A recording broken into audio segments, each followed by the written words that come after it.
বাংলাদেশ ব্যাংকের কঠোর তদারকিতে পণ্য আমদানির ঋণপত্র বা এলসির আড়ালে টাকা পাচার কমেছে। সেই সাথে কমেছে বকেয়া এলসির স্থিতি, বেড়েছে পণ্য আমদানিও। ব্যাংকার ও অর্থনীতিবিদরা বলছেন, ভবিষ্যতে অর্থ পাচার রোধে ব্যাংক খাতে স্বচ্ছতা ও জবাবদিহিতা নিশ্চিত করতে হবে। পাশাপাশি ব্যাংকের ওপর রাজনৈতিক প্রভাব কমানো এবং দুর্নীতিগ্রস্ত ব্যাংকারদের বিরুদ্ধে কঠোর ব্যবস্থা নিতে হবে বলেও মত বিশ্লেষকদের। আরাফাত ইসলামের রিপোর্ট। বিগত আওয়ামী লীগ সরকারের আমলে ব্যাংক খাতে যে নজিরবিহীন অর্থ পাচার ও ঋণ জালিয়াতি হয়েছে তার বেশিরভাগই হয়েছিল ঋণপত্র বা এলসির মাধ্যমে। কেন্দ্রীয় ব্যাংকের হিসাবে 15.5 বছরে এলসির আড়ালে দেশ থেকে 22 লাখ কোটি টাকা পাচার করা হয়েছে। ব্যাংকারদের মতে এলসির নামে অর্থ পাচারের সঙ্গে জড়িত ব্যাংক কর্মকর্তাদের শাস্তির বিধান নিশ্চিত করা সহ নজরদারির বিকল্প নেই। ব্যাংকের মালিক পক্ষই এখানে এই টাকা পাচার কিংবা লুটপাটের সাথে জড়িত ছিল, এবং সেই ব্যাপারগুলোকে যদি আপনি বন্ধ করতে পারেন তাহলে এইটা ঘটার সম্ভাবনা ভবিষ্যতে কমে যাবে। তার সাথে ব্যাংকগুলোর সক্ষমতা অর্জন করতে হবে। একটা বিশাল একটা ধাক্কার পরে অনেকে যারা এটা করতেন তারা এখন নাই। নতুনভাবে যে আবার কেউ শুরু করবেন না সে নিশ্চয়তা আমরা দিতে পারছি না। একটা স্ট্রং মেসেজ দেওয়া যায় যে এই জাতীয় কিছু করলে আগের মতো ছাড় পাওয়া যাবে না, তখন সবাই সাবধান হয়ে যাবে, হয়তো করবে, প্রবণতাটা কমে আসবে। তবে অন্তর্বর্তীকালীন সরকার দায়িত্ব গ্রহণের পর আমদানির প্রতিটি এলসি কঠোরভাবে তদারকি শুরু করে কেন্দ্রীয় ব্যাংক। এতে চলতি বছরের জুলাই মাসে আমদানির পরিমাণ $6.2 বিলিয়ন ছাড়িয়েছে, যা গত 3 বছরের মধ্যে সর্বোচ্চ।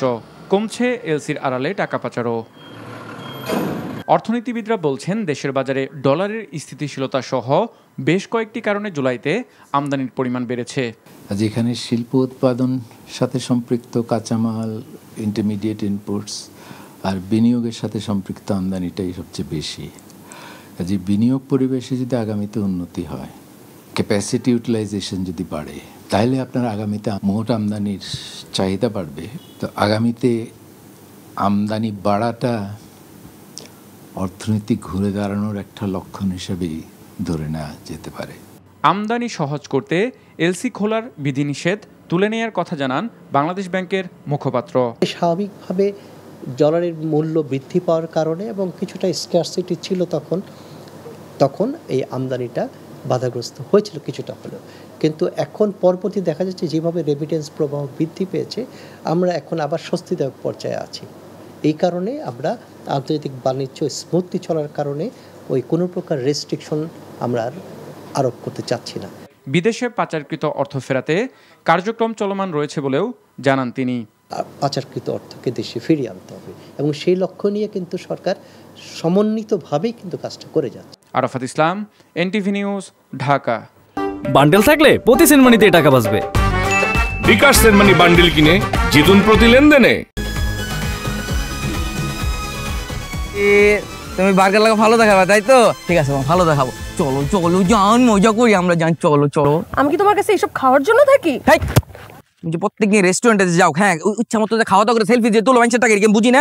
আমি সবই বুঝি, খালি মানে একটা খালি বের করো বুঝে টাকা দিয়ে দিব। জীবন তো একটা দিনও তো টাকা দাও না। হ্যাঁ, এক দিন তুমি তো থাকো একটা হোস্টেলের মধ্যে, আমিও তো হোস্টেলে থাকি। তুমি যে হোস্টেলে একটা পোলা পাইনি যে ঘোরাও, যে ফ্রেন্ড যাও নাকি, বুঝি না? আমি সবই তো বুঝি। তুমি আমার কত বুঝো, তুমি কিচ্ছু বুঝো না। এই তুই হলো হোস্টেলে চলো। না আমি যাব না। তুমি হোটেলে চলো আমার সাথে। না আমি যাব না। এই তুই গেলে যাবে না গেলে তুই ফোন যা, বাইরে তাহলে যা। আর চেষ্টা করতে আইছিস তুই, এক চেষ্টা আমার চেষ্টা কর। বাগান দে হাউল জানি করেন কে আজকালকার মাস্টারদের পড়াইতে এত যে পের আমার হুদাই টাইম দেখাইলো। একদম ঠিক বলছেন। হ্যাঁ, আজকালকার দিনে হোটেল নিয়ে যে এত প্যারা, ভালোই লাগে না এত প্যারা লিখতে। তাই তো দেখলাম এতক্ষণ।